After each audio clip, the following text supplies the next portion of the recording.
அந்திச்சூரியனும் குன்றில் சாய மேகம் வந்து கச்சையாக காமன் தங்கும் மோகப்பூவில் முத்தக்கும் மாடம் தங்கத் திங்கள் நெற்றி பொட்டும் இட்டு வெண்ணிலாவின் கண்ணம் தொட்டு நெஞ்சிலாடும் சுவாசச் சூட்டில் காதல் குற்றாலம்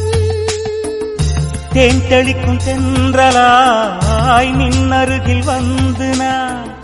சேலை நதி ஓரமா யாடவா நாளும் மின்னல் கொஞ்சம் தாழம் பாவை சொல்லி ஆசை கேணிக்குள்ளே ஆடும் மீன்கள் துள்ளி இந்த தாமரை பூத்தியில் இன்று காத்திருக்கு உள்ளம் நொந்து கண்கள் என்னும் பூண்டேன் தும்பி பாடிச் செல்லாதோ அந்த காமனந்து என்னை சுட்டு பாவை நெஞ்சின் நாளம் சுட்டு மேகலையின் நூலறுக்கும் சேலை பொன்பூவே